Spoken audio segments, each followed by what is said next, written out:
Dando sequência à série de entrevistas com os candidatos a governador do Rio Grande do Sul pela Associação dos Diários do Interior, recebemos hoje a candidata Ana Amélia Lemos, da coligação Esperança que une o Rio Grande, representando os partidos PP, PSDB, Solidariedade e PRB. Eu sou Pedro Garcia e ao meu lado está Ronaldo Falkenbach. Candidata, bom dia. Muito obrigado pela presença. Obrigada, Pedro. Obrigada, Ronaldo.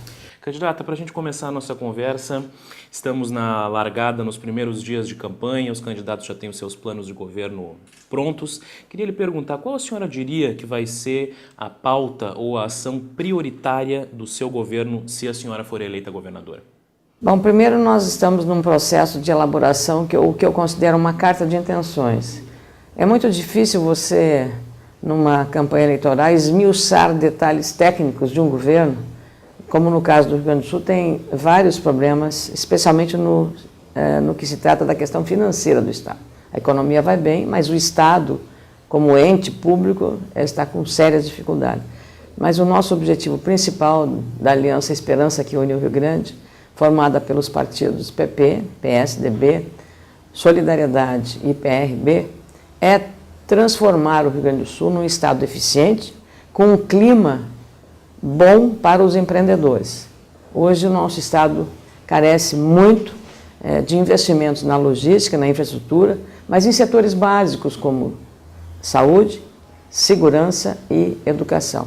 Então é criar um ambiente para que as empresas gaúchas não sejam estimuladas a sair do Rio Grande para ir em busca de melhores condições em outros estados, como está acontecendo agora, levando os empregos que poderiam estar aqui para outros estados. Esse é o nosso compromisso, um Estado eficiente. Candidata, se a senhora for eleita agora em outubro, vai ser a primeira eleita para governar o Rio Grande do Sul após as manifestações do meio do ano passado, com uma série de reivindicações. Essas manifestações, de uma certa maneira, elas prosseguem, né, até hoje, com alguns pleitos, enfim. Se eleita, como é que a senhora pretende atender às reivindicações que foram levantadas no meio do ano passado? Bom, é preciso muito diálogo com os movimentos que lideram essas demandas. São demandas sociais legítimas, porque nós sabemos todos que existem problemas graves na mobilidade urbana, problemas graves na saúde, não. Qual era o mote da pauta das mobilizações? Queremos padrão FIFA de saúde, queremos padrão FIFA de transporte coletivo. Então é exatamente o que? A busca de eficiência do serviço prestado pelo poder público nessas áreas prioritárias que atendem à demanda do cidadão. Quem tem que se deslocar da sua casa para o seu trabalho, para a sua escola, no caso de uma universidade, sabe muito bem o que é o cotidiano das pessoas. Nós aqui na região metropolitana de Porto Alegre, o tempo que nós perdemos por conta da falta de condições de um escoamento de tráfego, nós estamos perdendo a competitividade. Então é ouvir, dialogar muito, num sistema muito democrático, aberto e plural e com muita responsabilidade.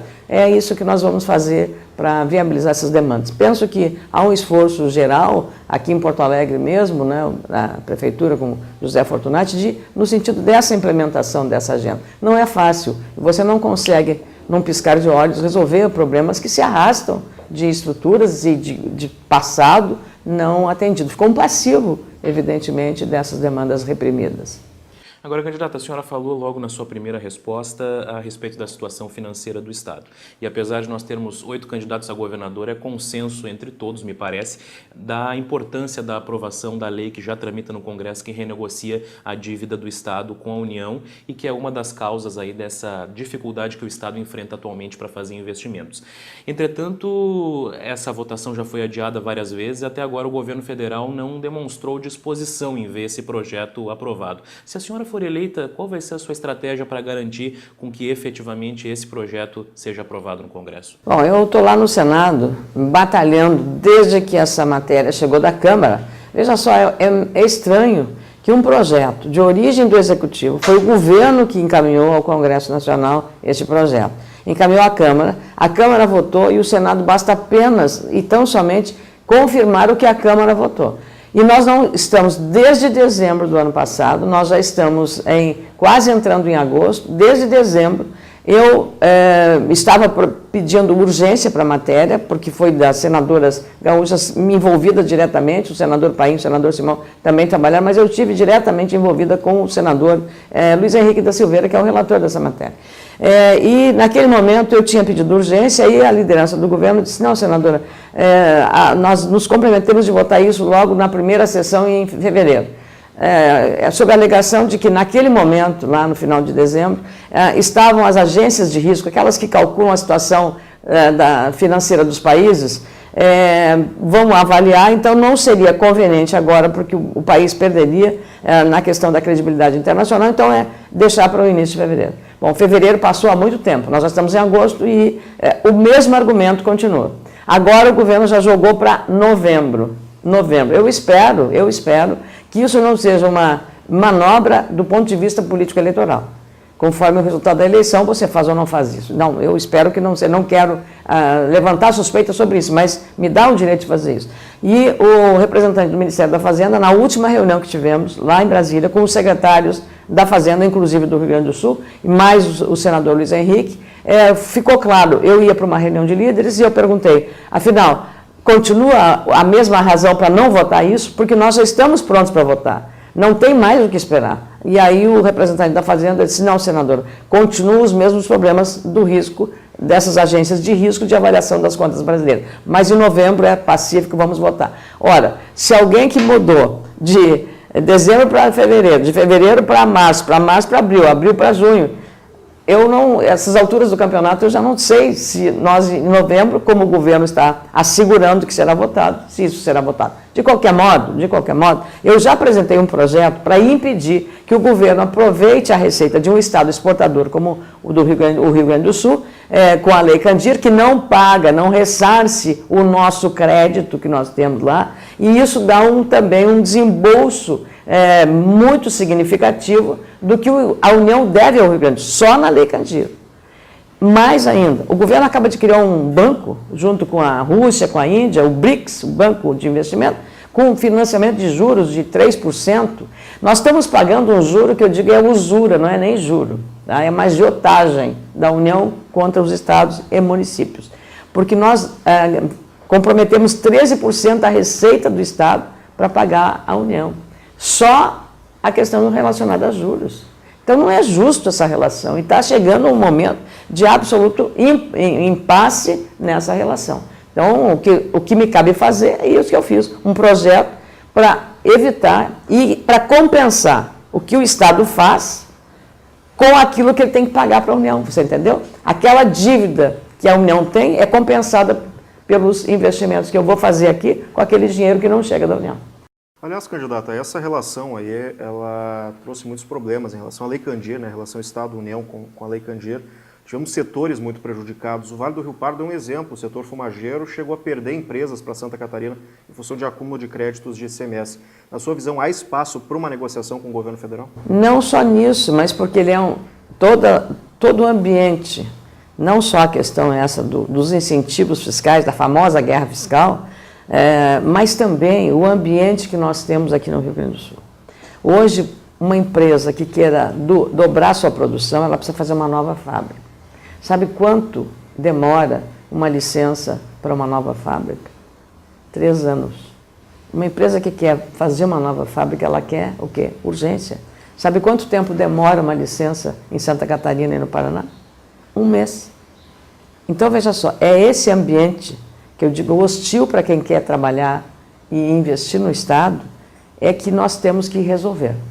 Contando com o apoio dos nossos especialistas, da FEPAM, de todos os órgãos responsáveis, reforçando as suas equipes. Eu sei hoje que tem problemas estruturais muito grandes. A FEPAM precisa de um laudo da bacia hídrica de uma região, Rio Pardo, que você citou, ou de Venâncio Aires, ou de Santa Cruz do Sul, e ela não tem esse laudo. Então, ela depende disso. Então, o Estado está, digamos, desfalcado, fragilizado nessas estruturas de informação. Ora, nós estamos no século XXI. Como é que você não vai ter à disposição, hoje com o Google, com todas as coisas, com todos os sistemas de informação, mas porque o Estado não se preparou para ter esse grau de agilidade das informações necessárias do ponto de vista técnico para a concessão de uma licença. Então, é um conjunto de obstáculos que o empreendedor enfrenta, agravado, claro, pelos incentivos fiscais. Hoje nós estamos acabando com os incentivos fiscais, que não é bem acabando, que o Supremo diz que são inconstitucionais. Então, para não criar um ambiente também de insegurança jurídica, o que nós estamos fazendo? É fazendo uma espécie de validação, né, que ele chama-se de remissão, não é convalidação, porque a palavra não foi aceita, uma remissão disso, definindo um prazo a partir do qual não mais haverá incentivo, apenas para assegurar esse direito que a empresa recebeu. Não foi ela que pediu, ela recebeu do Estado, né, o incentivo.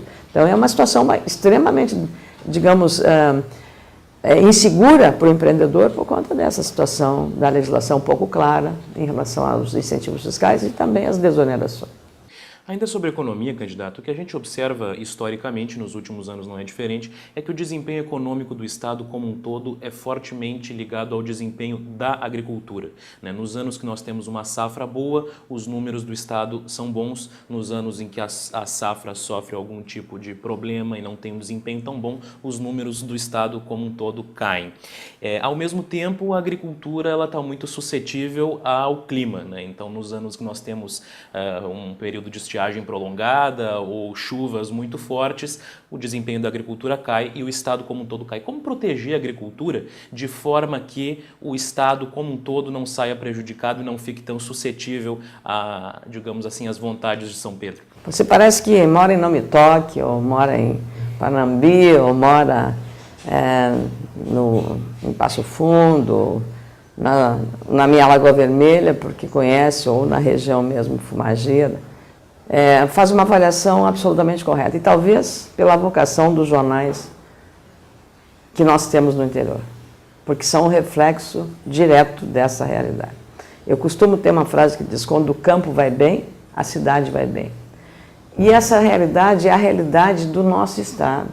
Ignorar a importância da produção agropecuária no nosso Estado é ignorar a própria história do Rio Grande do Sul, primeiro. Segundo, é ignorar também o peso que a agricultura familiar, a agricultura empresarial, como queira, a agricultura exportadora, como queiram, o setor de carnes, de proteínas animais, representa para a nossa economia. Então, no crescimento do nosso PIB, o peso maior, você disse muito bem, foi dada ao desempenho das nossas safras e da nossa produção agropecuária. Hoje temos bacias leiteiras da melhor qualidade, porque o microclima que nós temos em relação à pastagem dá à qualidade do leite um diferencial de competitividade maior do que própria Minas Gerais. Então nós temos que aproveitar esta vocação, criando as condições para isso. O que nós temos hoje? Uma deficiência, no caso do tempo, o clima, em relação à irrigação. Então, governos têm sucedido, oferecido, só que, de novo, esbarra.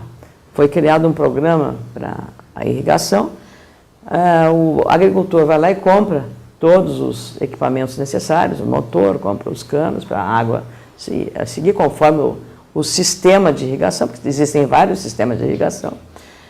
E o que acontece? Quando ele vai ligar, não tem luz, não tem energia suficiente. Nós não temos a capacidade de gerar. Então, veja, como eu estava falando antes, na primeira resposta, é um processo de cadeia de deficiências que nós precisamos resolver. E a luz também compromete, porque nós temos algumas questões, temos que ativar muito a CE tem que ter maior protagonismo, oferecer mais, ampliar a sua rede de oferta de energia no Estado, aproveitar as fibras ópticas que nós temos da rede para as telecomunicações. Nós temos que criar uma condição de um desenvolvimento que o Estado, como eu disse antes, que as empresas não fujam do Rio Grande. Se você viaja para o Brasil inteiro, aonde você for, vai no sul do Piauí, onde tem muita água, vai na Bahia, vai em Rondônia, vai no Acre, vai no Centro-Oeste, Mato Grosso do Sul, Goiás, Tocantins, o que você vai ver? Toda a fronteira agrícola, sabe quem fez? Os gaúchos. Você vê gaúcho de tudo que é lugar. Cidades que têm 90% da população são de gaúchos. Cidades com 20 anos, 25 anos, tem 30 mil habitantes. Chapadão do Sul, no Mato Grosso do Sul, eu visitei. É impressionante. Leva tudo, os hábitos, o CTG, o churrasco, tudo leva para lá. E é uma riqueza que nós estamos perdendo. A riqueza da sua gente, dos seus empreendedores. Aí você chega lá, eu fui em Rio Verde, em Goiás, nova fronteira agrícola. Aí encontro, senador, eu sou seu conterrâneo do Rio Grande do Sul, de Lagoa, não, eu sou de Coronel Bicaco. O que você faz aqui? Eu sou o maior produtor de milho no Goiás, em Goiás. Gente, é um talento que nós mandamos embora. Esse é o problema. Então, a energia, no caso do clima, as condições de irrigação, um zoneamento agrícola bom e uma extensão rural adequada. Nós estamos assim, temos os nossos órgãos, a Embrapa, que é fantástica, temos no caso do arroz o IRGA, aqui no Rio Grande do Sul, que precisa também ser melhorado na sua disseminação de cultura, mas nós temos que pegar a extensão rural, a Emater, que vive um drama, que vocês acompanham também, porque a Emater está em todos os municípios do Rio Grande do Sul, com um trabalho espetacular, judicializada com risco, né, e a gente trabalhou muito para defender e sobrevivência da Emater. A Emater tem um papel relevante na disseminação daquilo que os acadêmicos, né, que os cientistas descobrem na pesquisa da Embrapa. Nós temos 4 Embrapas no Rio Grande do Sul, uma de pecuária lá em Bagé, temos uma de uva e vinho em Bento Gonçalves, temos uma de clima temperado em Pelotas, a questão das frutas, e temos uma de trigo e soja em Passo Fundo. Então, essas unidades têm feito um trabalho extraordinário de variedades que sejam adaptadas ao nosso clima. Nós temos que aproveitar este conhecimento, disseminando através da extensão rural, que é Emater, e agora o governo federal criou também uma empresa, a Anater, uma empresa nacional federal, que é exatamente para isso, porque não adianta você ter o conhecimento se ele não chega na propriedade do pequeno agricultor, do agricultor familiar ou do médio agricultor. Candidato, até aproveitando a pergunta do Pedro sobre agricultura ainda, a senhora falava que o Rio Grande do Sul não pode perder talentos. E qualquer levantamento hoje que envolve o setor primário, a gente percebe que o campo está envelhecendo, os jovens não estão mais permanecendo no meio rural. De que maneira que a senhora pretende atuar para tornar o campo mais atrativo para que o jovem permaneça dando continuidade ao setor? E por que o jovem sai do campo? Porque não tem internet. É uma coisa simples, não tem internet. Ele não tem acesso àquilo que um jovem numa cidade aqui tem, liga, aperta um botão, está com acesso a tudo que é informação, a lazer, ele pode se produzir vídeos, mandar, fazer, ele não pode. É uma coisa singela, mas no século XXI você hoje é a forma de você se comunicar, de você estar interagindo, de você estar conectado. As condições também, evidentemente, de você criar programas de profissionalização desse jovem, para que ele assegure uma renda, porque o que ele passa a ser? Um dependente do pai e da mãe. E aí as famílias que têm já aquela cultura, ele na verdade ele não é remunerado, porque a família entende que ele está ajudando a construir o patrimônio. O fato de ele não ter como é que se diz, a mesada ou o que seja o que for, o dinheiro dele, para ele comprar uma calça jeans, para ele comprar um aparelho de som, um iPod, comprar qualquer coisa. Mas o que adianta ele comprar o bem se ele não pode usar? Você entendeu? Então, nós estamos limitando, e você disse bem, envelhecendo a nossa população do interior. Quando nós podíamos desenvolver muito, muito a pequena agricultura familiar, com a produção essa caseira, que está fazendo tanto sucesso, dos alimentos orgânicos. Olha, a gama é enorme, mas nós não temos hoje a condição de oferecer essas facilidades de acesso à informação. Num toque apenas ou num celular, ele pode acessar, mas ele não tem acesso, não tem serviço. Os caras na televisão já estão fazendo o selfie, né, que é a foto aquele. A TV está botando aquilo que ele não tem acesso de fazer. Ele poderia mostrar também o que ele está fazendo, mas não pode, porque ele não tem. Não tem serviço. O celular dele não tem serviço na região. E olha, não estou falando dos confins do Rio Grande. Eu estou falando em áreas como perto de Venâncio Aires, perto de uma região central, de uma região altamente desenvolvida, que é vocação exportadora. 85% do fumo produzido no nosso estado é exportado.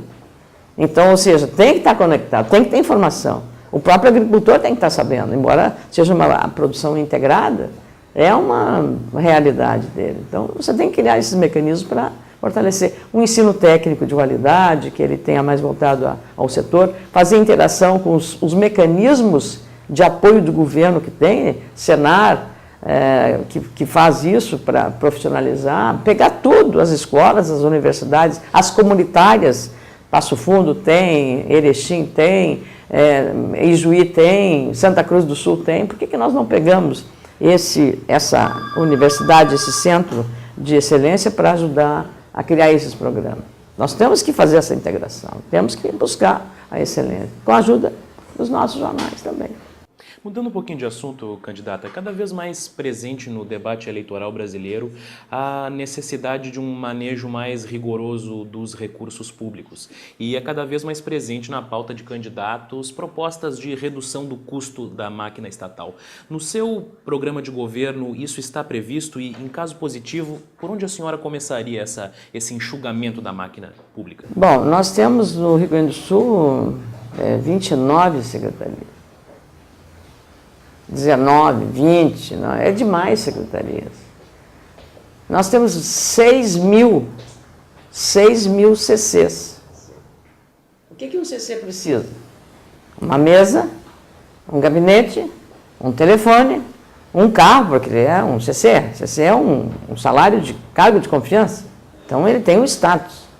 Ele precisa de diária e ele viaja muito, porque o CC tem uma proteção, porque é uma indicação partidária. Pode não ter, no cômputo geral, no salário pode ser um X. Mas se você somar todas as coisas que envolvem, tem que ter uma secretária. Tem que ter toda uma estrutura a serviço de um CC. Então, olha só, isso são padrões. Uma outra questão fundamental para a sociedade, a sua vida, a minha, a sua vida, Pedro, Ronaldo, a vida de qualquer cidadão é vasculhada pela Receita Federal. Nós temos que fazer a nossa declaração de rendas anualmente, mostrar a nossa evolução patrimonial, como é que é, quando temos seriedade. Tem muita gente que faz. Tudo isso faz junto, né? Só para... faz de conta. Não, tem que fazer. O empresário, o jornal de vocês tem que fazer contabilidade, porque vai lá a fazenda, vai lá saber como é que faz. Tem que ter transparência. Você tem que ter a sua vida e a sua situação, a sua contabilidade aberta. E o Estado?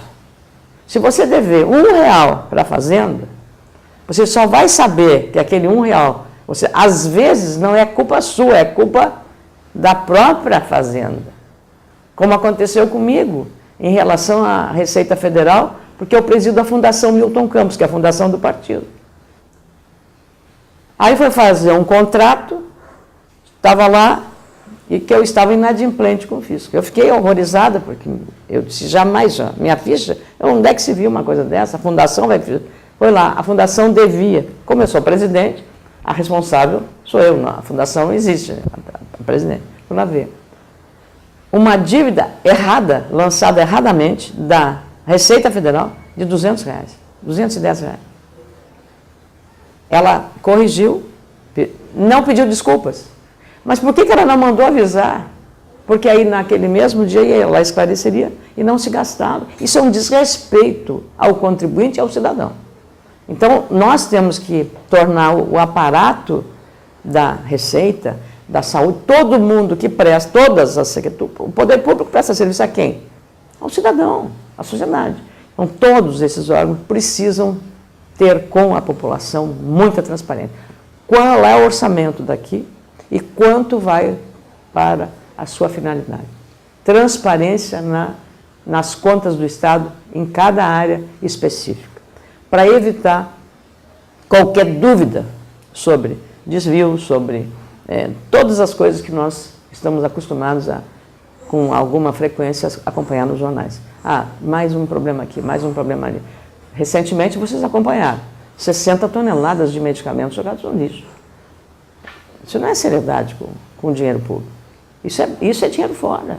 É essas coisas que nós temos que fazer, um controle rigoroso. E os gestores têm que acompanhar isso. A sociedade tem que cobrar isso. Hoje, com rede social, vocês estão lidando com isso. O pessoal manda para vocês, manda mensagens, manda saber o que é. Por que você não fala sobre isso no jornal? Por que você não fala sobre o buraco aqui da rua? Ou a falta de luz no bairro X? Né? É isso. A sociedade está mexendo. Ela descobriu que ela tem poder e usando também as redes sociais e a tecnologia.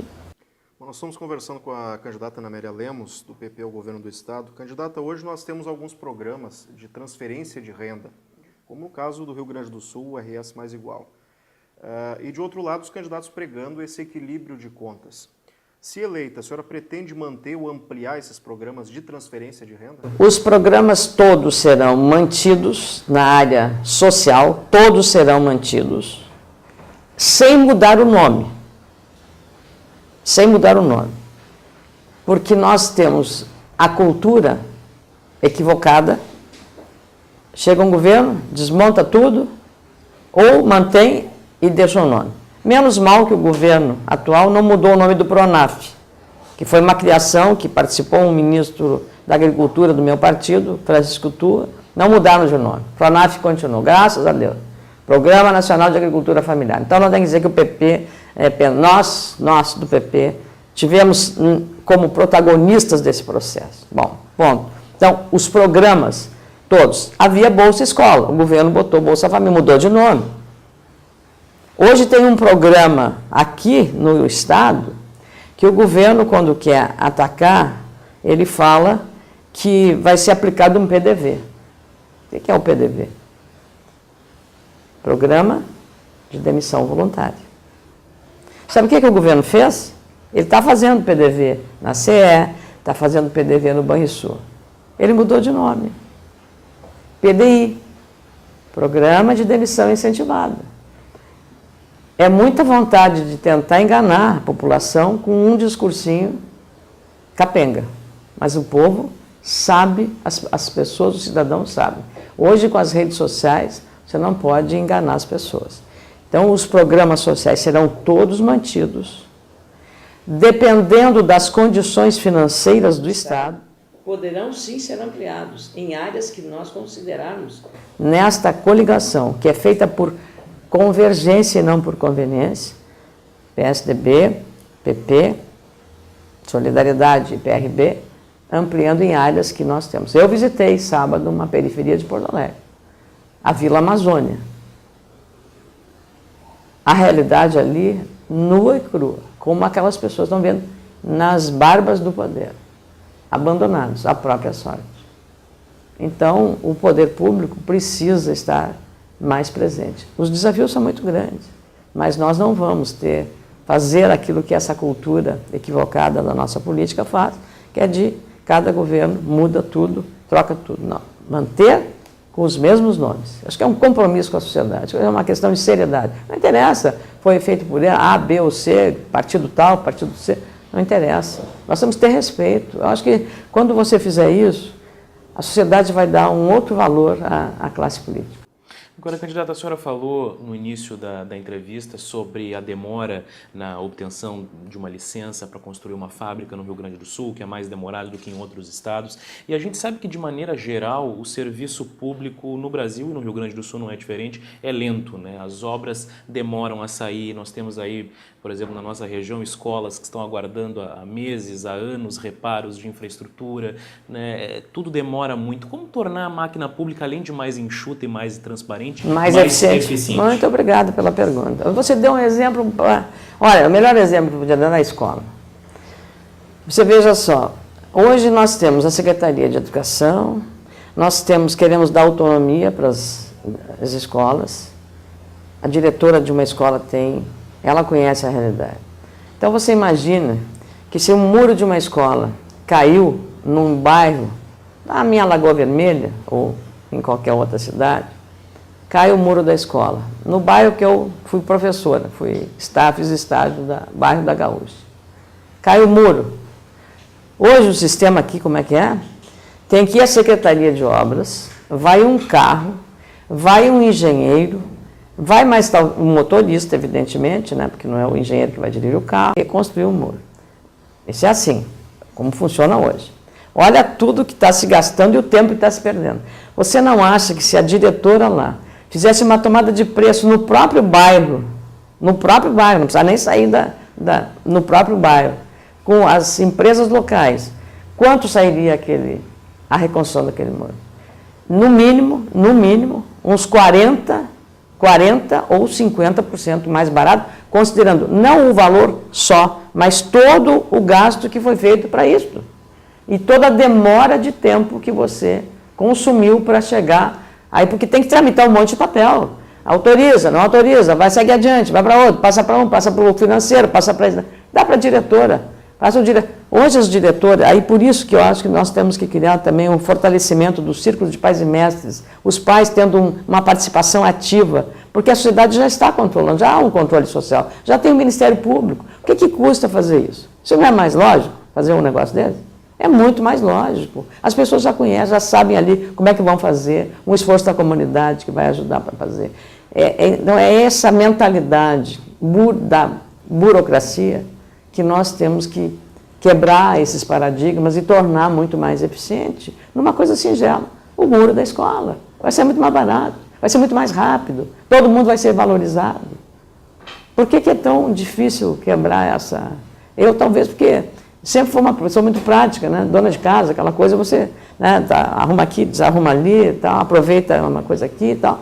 E eu acho que às vezes falta, você fica um pouco teorizando, mas isso precisa de um processo, você fica todo um linguajar complicado. Não, tem que fazer, construir, erguer, fechar e proteger o muro da escola. Ou mudar as cadeiras.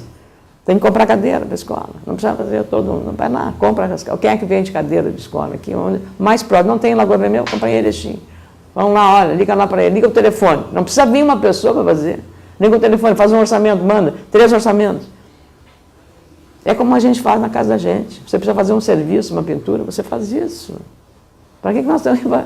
E custa caro, e quem é que vai pagar? Quem vai pagar, no fundo? Quem paga? Nós, a sociedade paga. Então, eu acho que é simplificando também os procedimentos, né, dentro da lei, evidentemente, com transparência. Tem a responsabilidade, mas o muro não ficou bem feito, a diretora vai e chama lá a construtora, a empreiteira que fez aquilo. Olha, tem que fazer com segurança, então as crianças, tudo isso.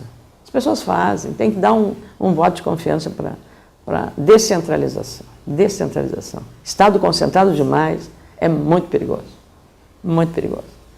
E esse é o nosso mal hoje, né? Concentração de poder na União, nos estados, os primos remediados da federação, e os municípios que são os primos pobres da federação.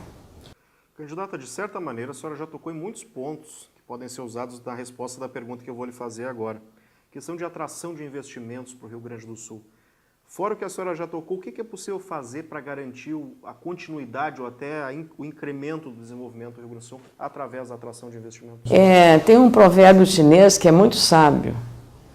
Antes de você conhecer o mundo, olhe nos 4 cantos da sua casa. Olha só a profundidade disso. Então, quando a gente vai, eu acho correto que os governadores anteriores, todos, não só o atual, todos os governadores gaúchos fizeram o quê? Missões para o exterior. Foram para a Coreia, foram para a Ásia, foram para a Europa, foram para vários lugares. Ótimo, para o Japão. É maravilhoso isso. Isso é um grau de... É um estado muito internacionalizado. Ótimo. E aí o que você oferece para ele? 3 anos para uma licença? Então a gente faz um convite para uma festa, vamos resumir, mas não tem comida suficiente para os que vão na nossa festa. Não é isso?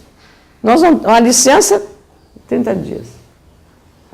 Uma terraplanagem ou a energia para fornecer, para ter garantias, não tem. Ou ela é intermitente, cai. Ou ela é muito cara. A telecomunicação, tudo é fundamental hoje na economia globalizada. Não tem. Ali não dá para chegar. É isto. Não adianta. Eu diria assim, é um conflito. Nós não somos sérios. Nós estamos vendendo gato por lebre. Vamos lá, convidamos, ou para uma festa, vem aqui no Rio Grande, aqui, ó. É um estado maravilhoso. Não, tudo é certo. Temos mão de obra qualificadíssima, temos um espírito empreendedor reconhecido, temos uma cultura muito forte, temos um índice de politização elevado.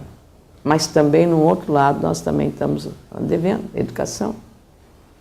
Nós caímos no ranking para o 8º lugar. Nós temos que alavancar esse ranking, melhorar todos os setores, setor público, setor privado. Então, nós temos alguns exemplos de gestão do nosso partido mesmo, do PP. Sarandi, vocês devem estar em Sarandi também. Sarandi é um município com uma boa distribuição da economia, 30% indústria, 30% serviço, 30% agricultura. Então, isso é o ideal, né? Não é tudo concentrado numa só como uma... Às vezes tem um município considerando uma empresa só, né? Então, mas esse não. E aí lá a prefeitura criou a creche municipal, que é municipal, a creche para primeira infância. Crianças de 6 meses a 6 anos, tem creche 6 meses por ano, 12 meses por ano. Não é férias, 10 meses, não. 12 meses por ano, ou seja, o ano inteiro tem. Os pais chegam às 6 da manhã, entregam a criança lá na creche e só pegam às 18 horas. Essas crianças, quando começou o processo do programa de creche de tempo integral, a criança que começou com 6 meses, ela tem um ambiente de educação que ela tem que se alimentar na hora certa, ela tem que escovar os dentes após as refeições, ela tem que lavar a mão antes da refeição, ela tem que pentear o cabelinho, tem que lavar o rosto.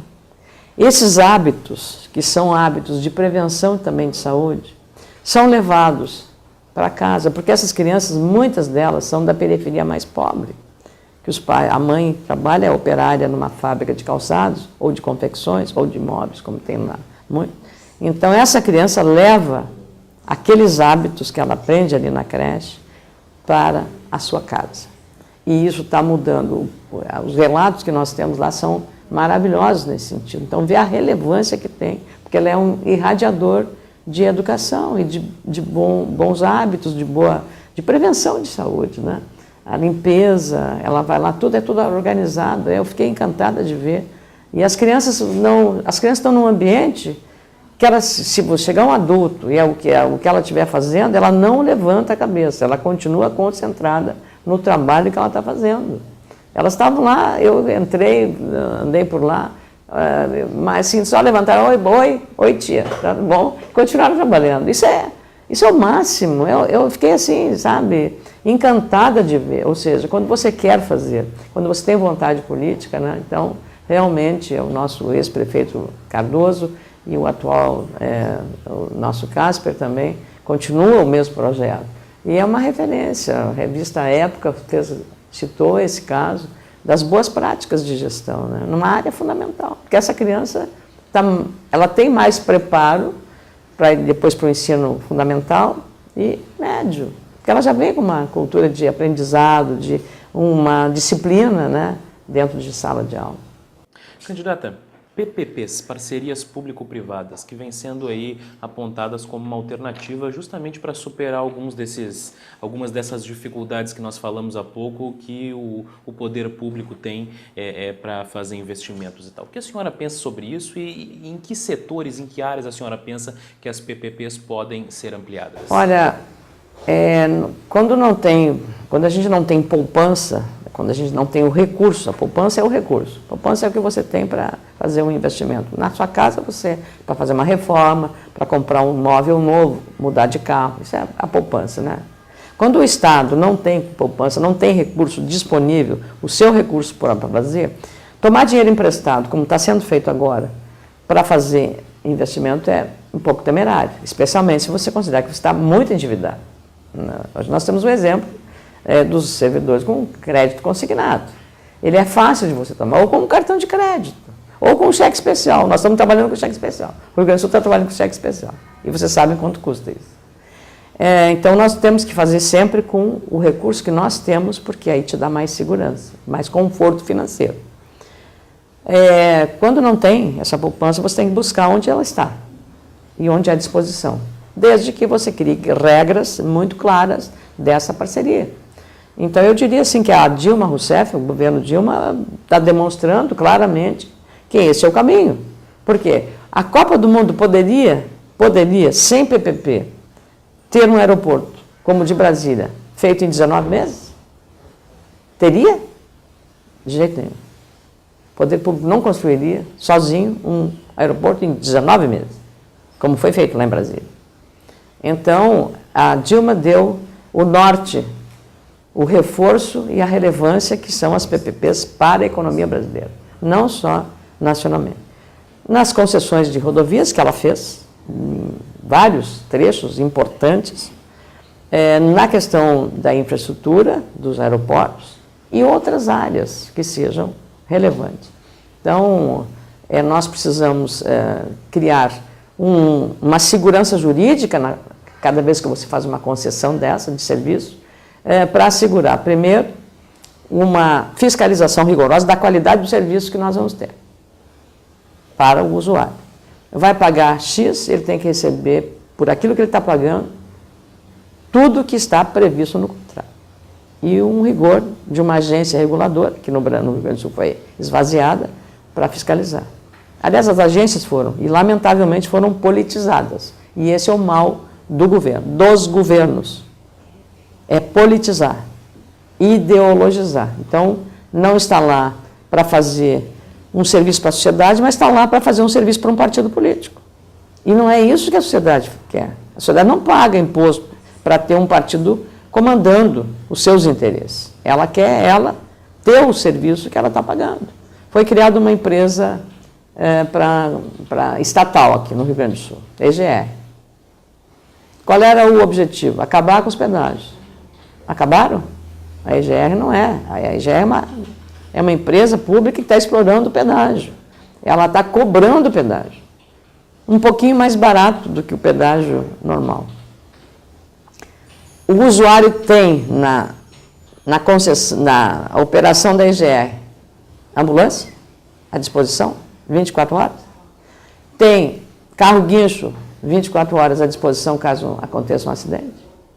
Está no circuito onde a EGR está trabalhando, vocês têm visto alguma recuperação da rodovia que está esburacada? O cidadão está pagando um serviço que ele não tem retorno.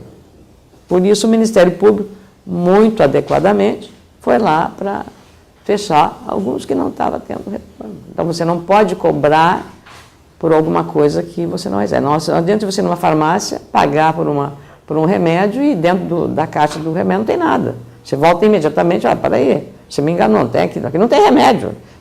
Me dá, troca a caixa. É isso, nós estamos recebendo uma caixa vazia de alguma coisa que nós pagamos.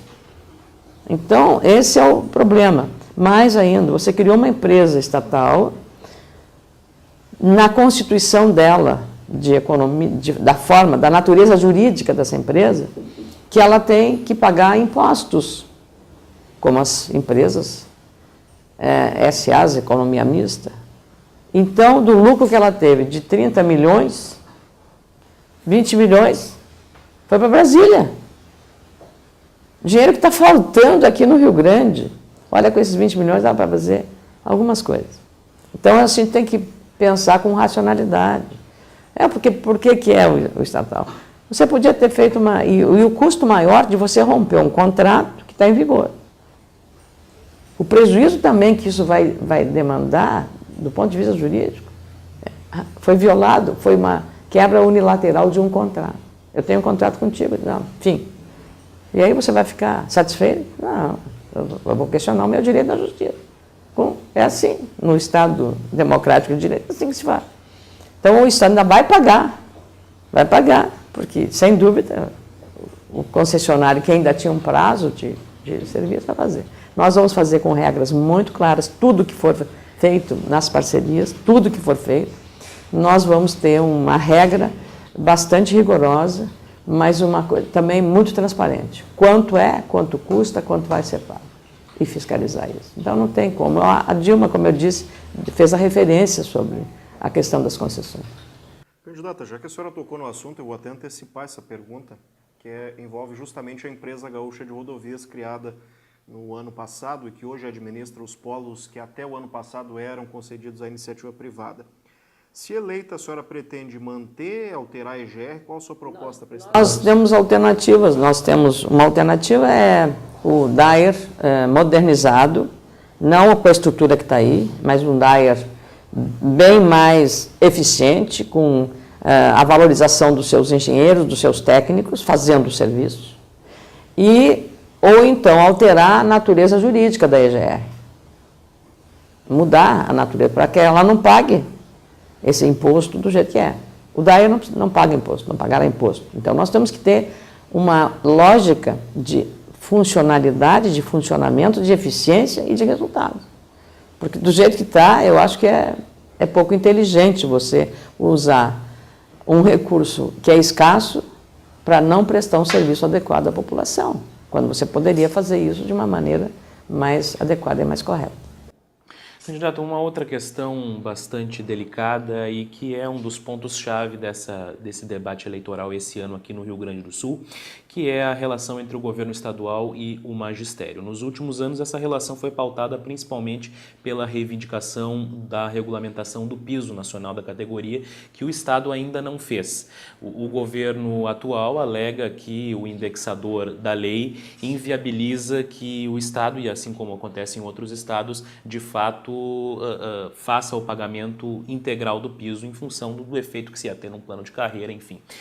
Se a senhora for eleita, vai ser possível pagar o piso da forma como está previsto na lei hoje? E já lhe pergunto qual vai ser o seu compromisso em relação à política salarial do magistério. Pedro, eu não posso cometer o mesmo equívoco do atual governador. Não esperem de mim promessas que serão impossíveis de cumprir.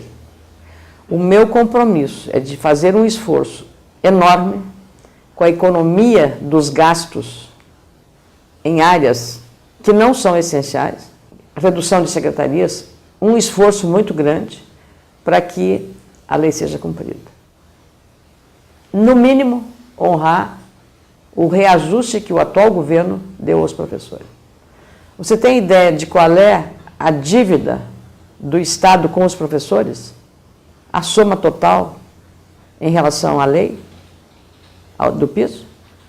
8 bilhões de reais.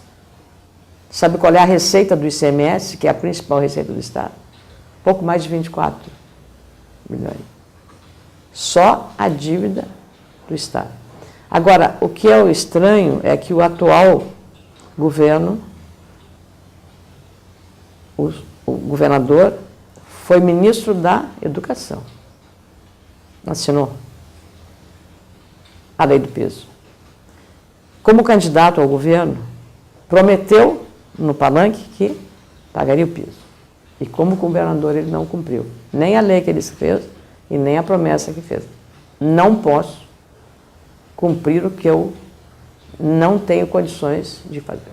O meu compromisso é honrar o reajuste que ele deu e fazer um esforço gigantesco para pagar.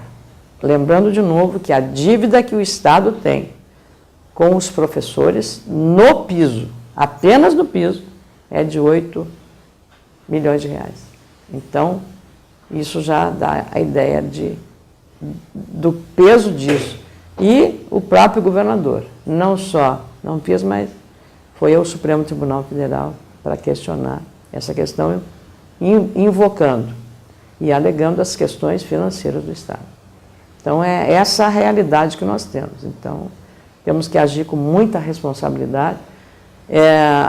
A nova diretoria do CEPERGS, depois da posse, nós pedimos uma agenda, quero conversar com a nova presidente do CEPERGS, não só com o CEPERGS, com todas as outras categorias.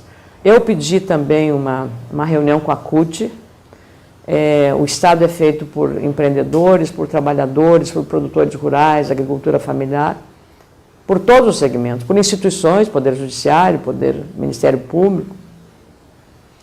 E eu pedi, e eles não aceitaram.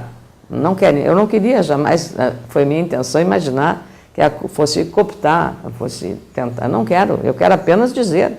E na democracia eu penso que isso é um ato, né? Eu posso não concordar com nada, mas eu não posso me negar a conversar para lhe ouvir. Quais são as suas argumentações que você tem? E eles podem continuar não concordando. Agora, se negar o diálogo, para mim já é um sinal assim, de como será a forma de relacionamento que eu gostaria. E o Estado, os gaúchos, querem exatamente isso, é respeito. Um respeito adequado na relação institucional, com todas as instâncias, né, seja do sindicalismo, patronal ou trabalhador, seja com as instituições, Poder Judiciário, Ministério Público, todos eles. Todos me conhecem lá no Senado, como é que eu me relaciono, com todo o respeito. Fui considerada pelo DIAP, que é um órgão sindical, como uma senadora atuante e muito influente do ponto de vista político, né? A primeira mulher dos 100 mais influentes do Senado, 513 deputados, mais 81 senadores, são 600 pessoas. Então, agora mesmo, recentemente, presidi uma comissão mista de uma medida provisória para resolver o problema do endividamento de assentamentos da agricultura, da reforma agrária. Estava lá os deputados ligados ao MST, decidimos tudo isso. Fiz um debate sobre as questões das dívidas lá, há 2 anos atrás. O Frei Sérgio Bergman esteve lá, fez uma bela exposição num requerimento que eu fiz. Ele foi lá, olha, foi uma bela contribuição. Então, eu acho que a questão da relação respeitosa, ela é melhor para a democracia. Não adianta você recusar-se a ouvir o que uma pessoa tem a dizer. No mínimo, para ouvir.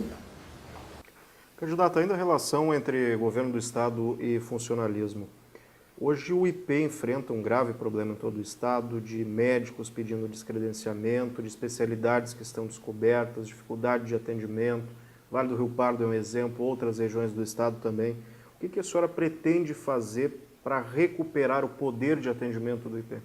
Nós temos hoje na nossa agenda, hoje 53% da folha são inativos. Então, o IP é o órgão importante. 53% da folha que nós temos, 53, quase 54 são inativos. E 47, quase 48 são ativos. Então, hoje na nossa folha, o número de aposentados é maior do que os trabalhadores da ativa no serviço público. Como o Estado está tendo um fator positivo, que é o aumento da longevidade, isso tende a se ampliar, isso é positivo. Nós temos, como reflexo disso, também um aumento do tempo de ocupação das nossas UTIs por pessoas de mais idade. Então, nós temos que, na saúde, criar alguns mecanismos de fazer um atendimento em casa daquelas doenças crônicas para que a UTI não fique superlotada como agora. Que pacientes que chegam acidentados, por exemplo, que precisam de tratamento de urgência, mas a UTI está ocupada por uma pessoa que está lá e vai ficar mais tempo ainda fazendo receber soro ou receber oxigênio na UTI.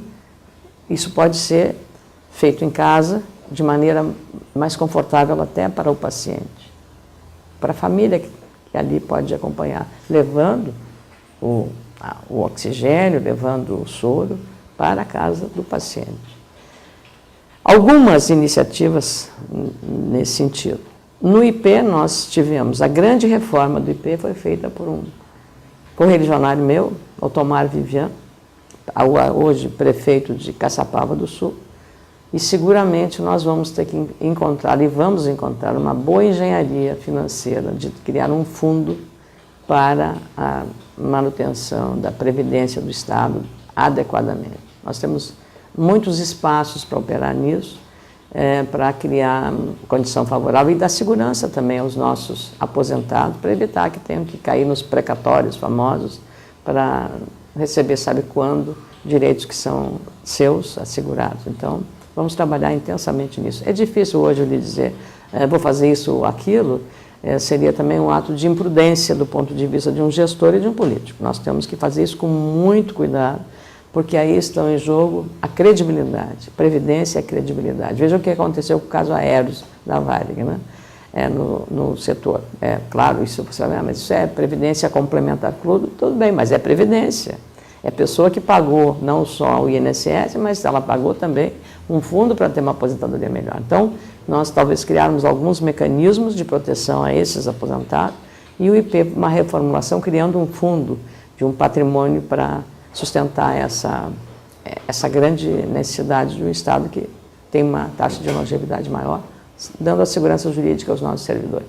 A senhora falou sobre o atendimento de saúde, candidata, e a saúde é hoje a principal dor de cabeça dos municípios, porque consome uma parcela muito significativa do orçamento das prefeituras, né?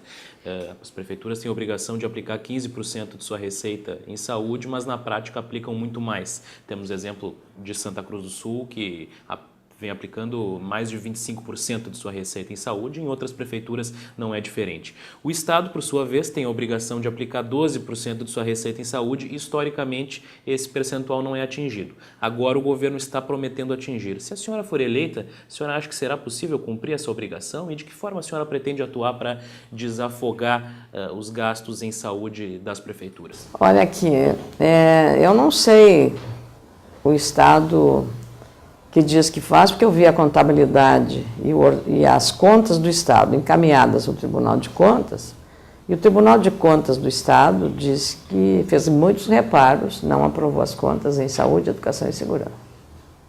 Tribunal de Contas, não sou eu, não é a senadora Ana Amélia, candidata, não é discurso de oposição, não. Tribunal de Contas. O Conselho Estadual de Saúde também não aprovou as contas na saúde do Estado. 12%, o que muitos estados estão fazendo, não é diferente no Rio Grande, aí, para não dizer a senadora, não. O que ele bota? Saúde. Saúde é saúde. É atendimento ao cidadão quando precisa, ou de uma internação, ou de um medicamento, ou de um atendimento, ou de uma cirurgia. Isso é atendimento de saúde. Aí coloca lá na rubrica saúde, bota saneamento. Saneamento é saneamento, não é saúde. Ela é indiretamente como prevenção, onde tem esgoto, água tratada, isso é prevenção, mas não é saúde. Então não pode, isso é maquiagem contábil, para dizer que está cumprindo a lei. E não é só o Rio Grande do Sul. No Rio Grande do Sul, na conta enviada do tribunal, está lá, junta comercial. Na rubrica saúde. Convenhamos, né? Eu não sei qual foi o técnico que preparou lá esse orçamento contábil, essa contabilidade. Junta comercial, não sei se incluíram os sanitários como saúde, mas isso é fundamental, né? Sanitário, na junta comercial. Junta comercial para registrar uma empresa, abriu, fechar uma empresa, né? Então, eu enumeraria outras coisas que não tem nada a ver com saúde no rol para fechar o percentual que a lei determina. E você disse bem, Santa Cruz do Sul, eu fico feliz que você tenha citado esse município, que é do meu querido amigo prefeito Telmo Kirs, que fez uma economia, reduziu as secretarias municipais para ter dinheiro para pagar o piso dos professores em Santa Cruz do Sul. Ele deu o exemplo, o começo de tudo. A Prefeitura de Panambi, que é do nosso partido, também aplica 30% da receita corrente líquida em saúde. Então, por que acontece isso? Porque o Estado não faz a sua parte. E aí você tem que ter um diálogo grande com os setores, os gestores dos hospitais. A Santa Casa, em Porto Alegre, é uma referência. E funciona bem porque ela conseguiu fazer um equilíbrio de SUS, 60%, e 40% de plano de saúde. Mas se o Estado consegue, e se as verbas federais que nós damos nas nossas emendas parlamentares para a Santa Casa, para ampliar o seu hospital, Santa Clara, nós temos ampliação do recurso. Uma outra questão que nós temos que pensar muito é na descentralização. Tudo está em Porto Alegre, ou no centro, Passo Fundo, ou em Pelotas, Rio Grande, ou Santa Maria. Nós temos que dotar as regiões para evitar a ambulancioterapia. É o mais comum. Então, a primeira é, claro, o prefeito é pressionado porque as pessoas moram na cidade. E as cidades são pequenas e médias, a maior parte delas. Então, pressionado. Canoas, administração do PT, mas a vice-prefeita nossa, do partido, a Beth Colombo, e ela que cuidou da área de saúde. Canoas deixou de figurar no mapa das crises da saúde. Encontramos mecanismos, a gestão que está sendo aplicada de hospitais particulares com o seu conhecimento e a sua informação na gestão, que isso é muito importante. A gestão é a receita e o que gasta. Um controle rigoroso disso. Então, a gente está esquecendo da gestão para qualificar o atendimento para as pessoas que vão lá com necessidades grandes, né, de cirurgias adiadas, em todas as áreas. Né? Então, essa é uma área, digamos, prioritária, que a gente vai ter uma interlocução grande com as redes. As universidades comunitárias, em geral, também têm as suas unidades, as suas faculdades de medicina. Nós vamos criar uma integração maior, aproveitando, é uma grande energia que nós temos. Se você traz médicos cubanos, e aí eu não discuto a iniciativa, que é importante resolver o problema, tá? Por que não valoriza esses profissionais das universidades que estão nas comunitárias fazendo, né? Caxias, Passo Fundo, agora espero que brevemente Ijuí também tenha o seu curso de medicina, com esses jovens que estão fazendo. Existem muitos hospitais comunitários funcionando muito bem, em vários locais, com a ajuda da comunidade, com bons gestores, né? As pessoas que são voluntárias, né, no sistema, e valorizar o sistema também do voluntariado. Isso é uma coisa fundamental, chamado terceiro setor, que as pessoas estão aí para ajudar, mas como ela não tem uma regra, ela não se sente estimulada, ela acaba, às vezes, deixando de usar a sua capacidade pela dificuldade de encontrar um ambiente de estímulo, né, do setor oficial, do setor público, seja do município, seja do Estado. Então, a gente vai ter uma integração muito grande com os municípios, né, um diálogo muito grande, com as regiões. Né. Nós temos os corédios, nós temos 28 corédios do Estado, que foram, eu diria assim, ignorados e fizeram um trabalho fantástico, cada um, nossa região é isso, isso, isso, nossa região é isso, ali eles sabem. Não adianta, né? Quem conhece a realidade é quem vive no local. Então, cada um tem a sua, digamos, a sua solução para aqueles problemas, as suas reivindicações. Então, conversar com os corédios, fortalecer os corédios, o que é o corédio? É a descentralização. O Estado muito concentrado, volta à história, é perigoso. Então, tem que descentralizar para torná-lo mais eficiente. Não precisa uma pessoa para ter uma informação ou um documento, um atestado, vir a Porto Alegre. Por que ela não recebe lá, na superintendência local onde ela mora? Hoje, com o computador, você não opera o banco de onde você está, no seu telefone de celular, que é muito mais sério, né? Mexer na sua conta. Nós temos que fazer uma viagem de Uruguaiana a Porto Alegre. Então, essas coisas, até com a relação com a fronteira, no caso, eu trabalhei muito em saúde, trabalho lá no Senado. Hoje, por exemplo, uma pessoa de Santana do Livramento, que precisa fazer uma hemodiálise, ela tem que vir ou a Santa Maria, ou a Pelotas, ou a Porto Alegre. E do lado ali, atravessando uma rua, tem um hospital uruguaio, em Rivera, que poderia prestar esse serviço. Que Mercosul é esse que impede a gente fazer essas coisas? Eu pergunto a você. Que Mercosul é esse? Mercosul, para mim, só existe na hora que as coisas forem facilitadas do lado de lá e do lado de cá. Que a gente não haja digamos assim, um desregramento. Não, uma regra, mas isso para mim é uma coisa muito prática. Os alunos que queiram aprender português vêm estudar nas escolas, nas nossas escolas, ou nós que queremos aprender espanhol, vamos estudar não com uma professora de espanhol, numa escola gaúcha, mas atravessar a rua e ir na escola, numa determinada hora do dia, aprender espanhol. Sabe, eu vejo o lado sempre das soluções e não da dificuldade, né? Nós costumamos, na burocracia excessiva que nós temos, lamentavelmente, eu digo cartorial, ainda gostar muito de carimbo, muito de coisa, né? Tem que registrar em cartório e tal. Sempre uma permanente desconfiança do cidadão. Então você tem que fazer tudo aquilo. E às vezes aquilo tudo é fajuto, né? Bastante carimbo falta. Candidata, a senhora falava dessa preocupação aí na saúde sobre os hospitais também, né? A gente percebe que tem muitas casas de saúde hoje afogadas. Chega essa época de inverno, os atendimentos aumentam, há superlotação. O que a senhora pretende fazer para aumentar a quantidade de leitos hospitalares no Estado? O que eu lhe falei sobre a questão das UTIs é uma área que a gente tem que olhar.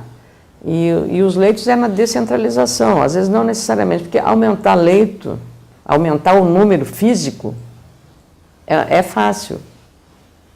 Não é uma coisa do outro mundo. O problema é o custeio, é o médico, é o enfermeiro, é a equipe, é todo o recheio que precisa para isso. Então, aí você entra num lado mais complexo. Então, aumentar o espaço, não há muita dificuldade. A questão é como você vai fazer o custeio desse sistema.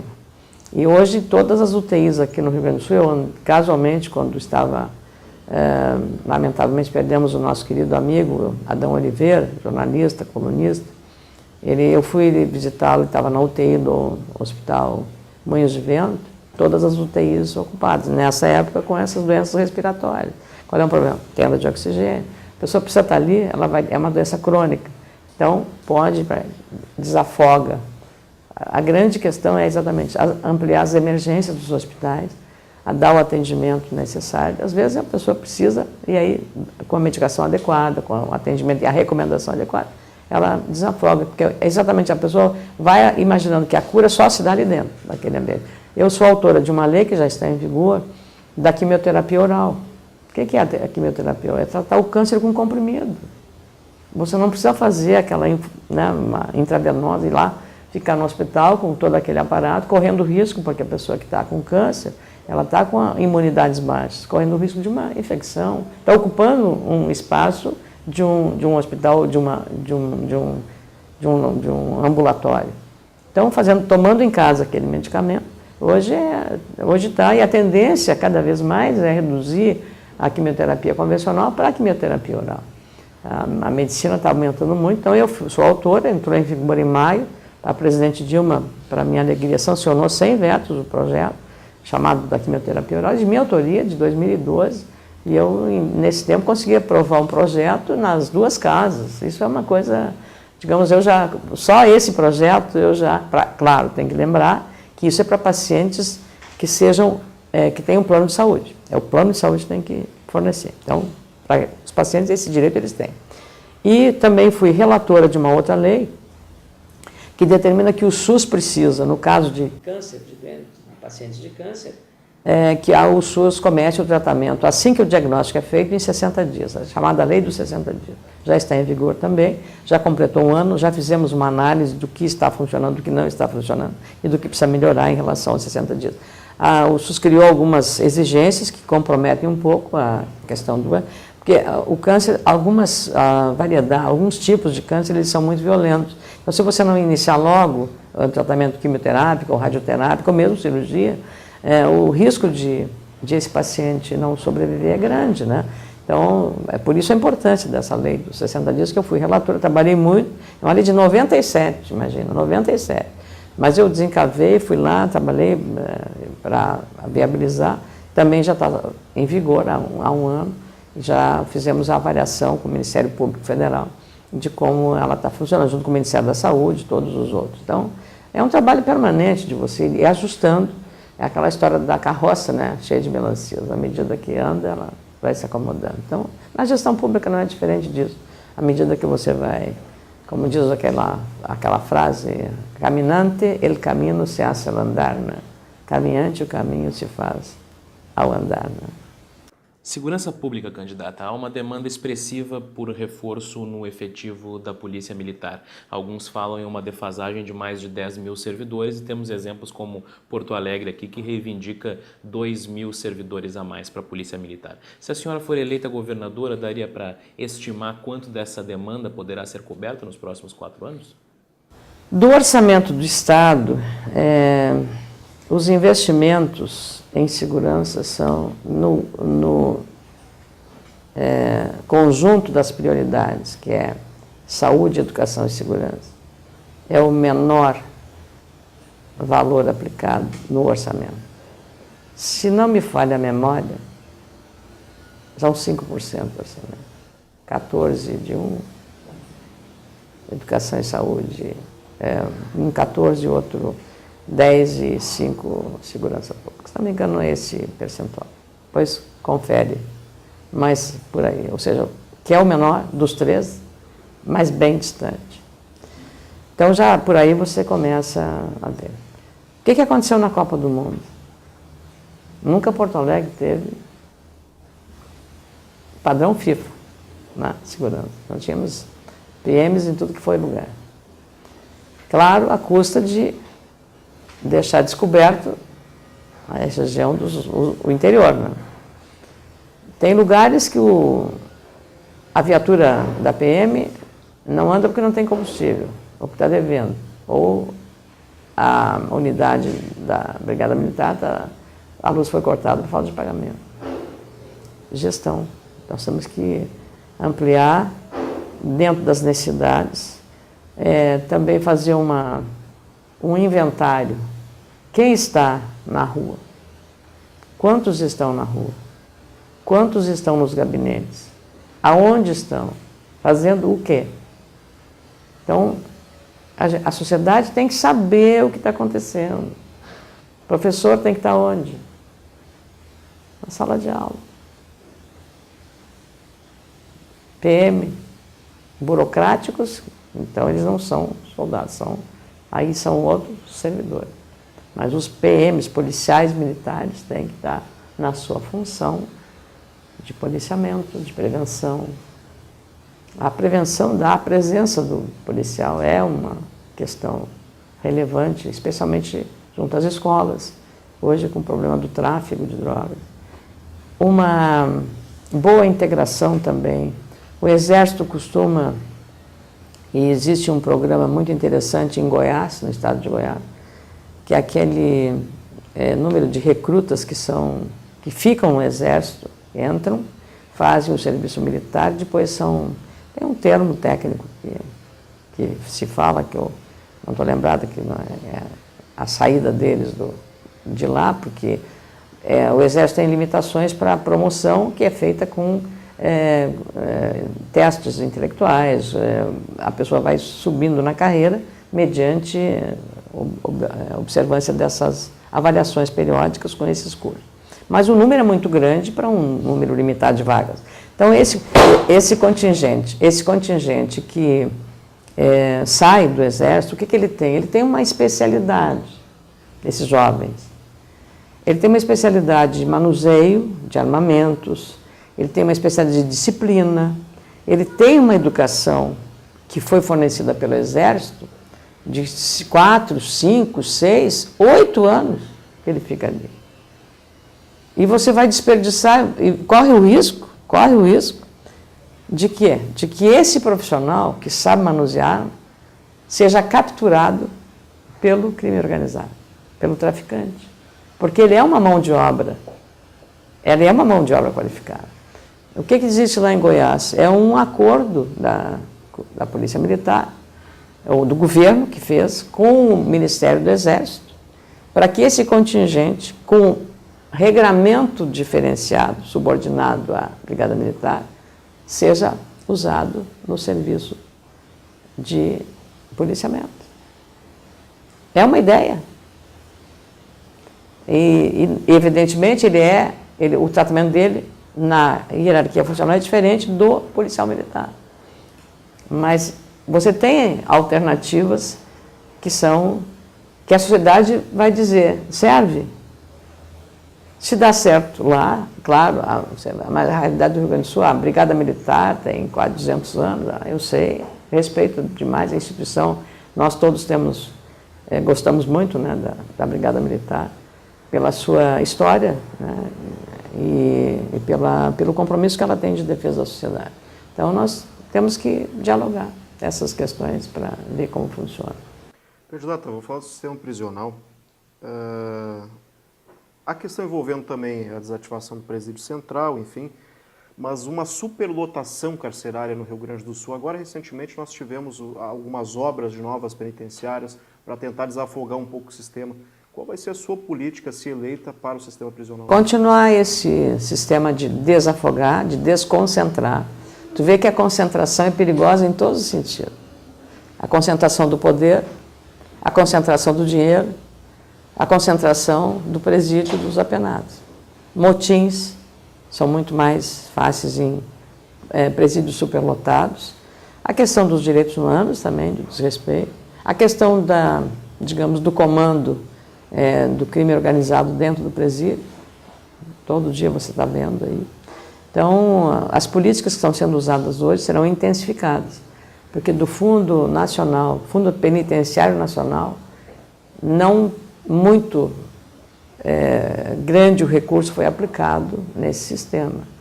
Então, nós temos que fazer um grande esforço no sentido de otimizar o recurso disponível, tem recurso disponível. Fazer uma interlocução, eu até me surpreendo às vezes, porque falou-se tanto no alinhamento das estrelas, né? E isso a gente não percebeu na prática, essa questão. Um é a dívida, que não aconteceu. Outro é esse do recurso penitenciário, que ficou em Brasília, podia ter vindo. Numa área de conhecimento, porque o Ministério da Justiça, o atual governador comandou o Ministério, né? Tinha uma boa interlocução. Então, mesmo que o governo federal tenha feito muitas obras de investimento, mas fez isoladamente, né? Meio sem...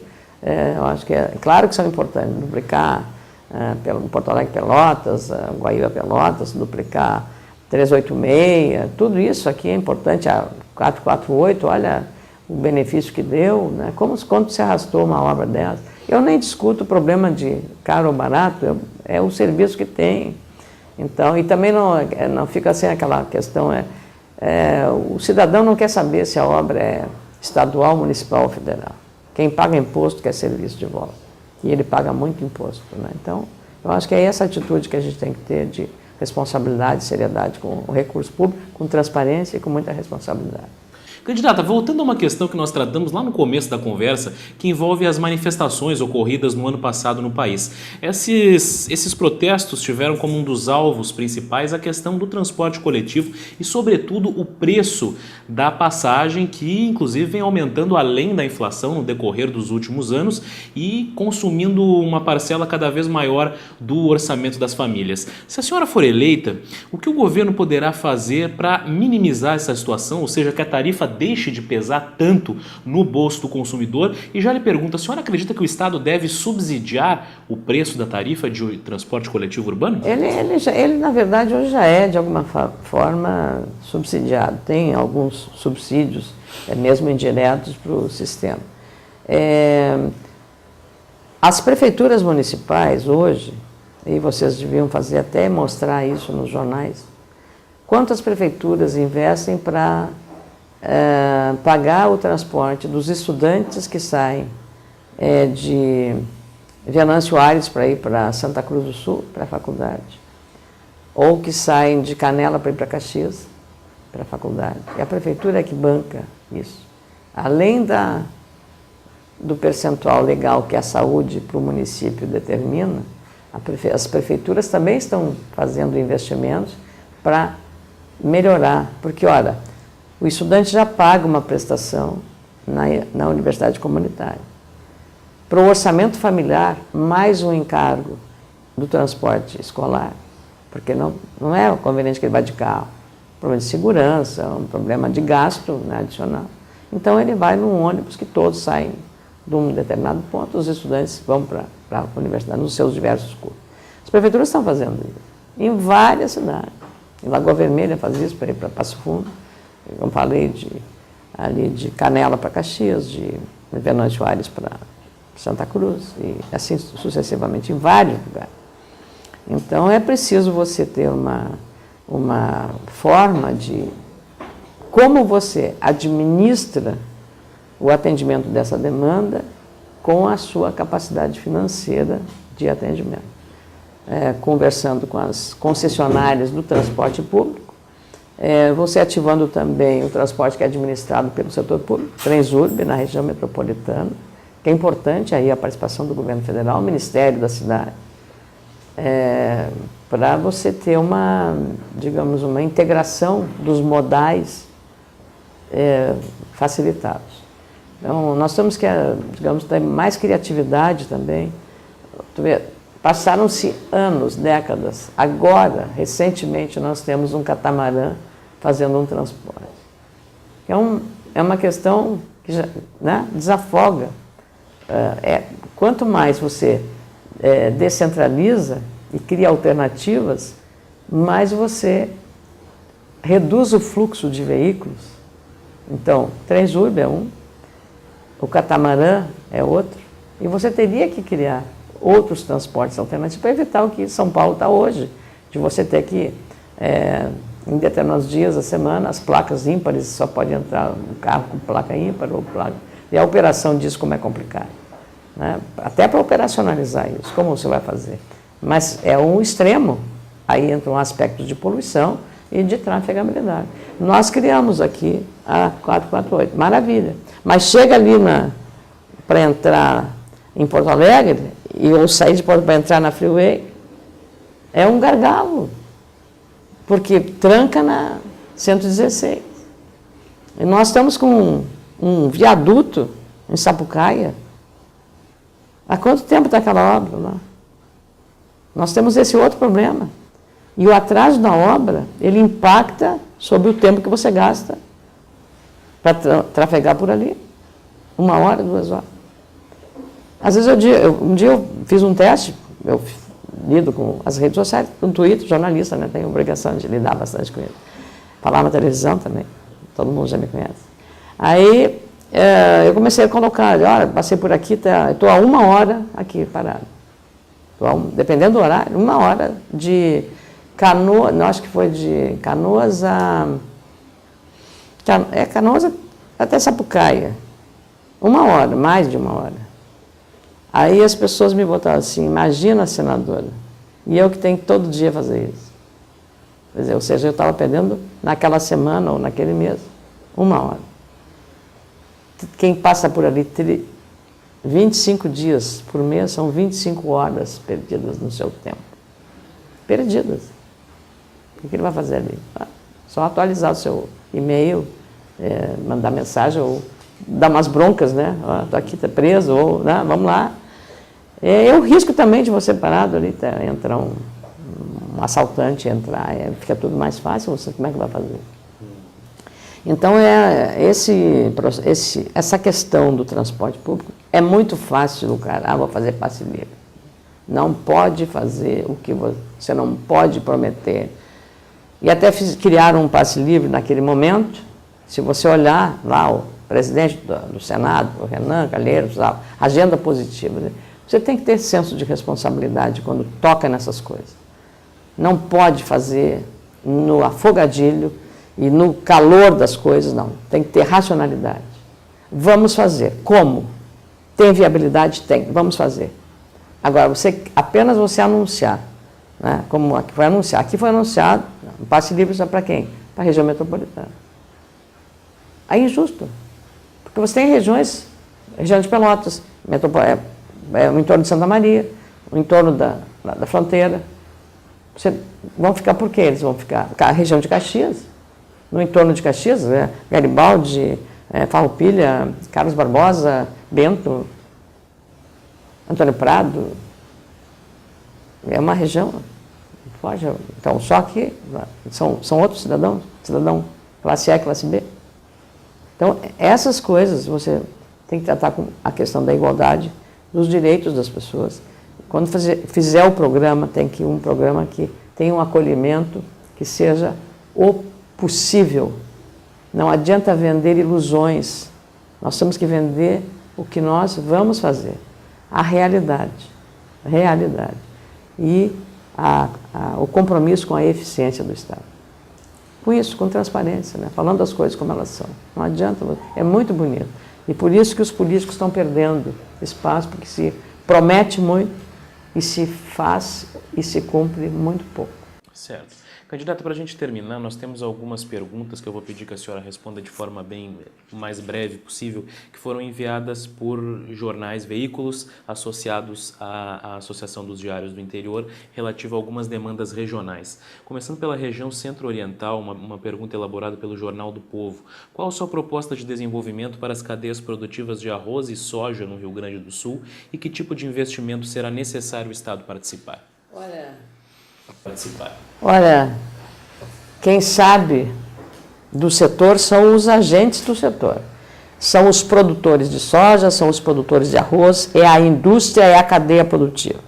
E são eles que têm que dizer, aqui nós podemos, por exemplo, Alegrete, eu sei que tem experiências e projetos bem-sucedidos de produção, usar o seu passivo ambiental, que é a casca do arroz na industrialização, que fica empilhada, correndo risco de combustão, incendeia aquilo.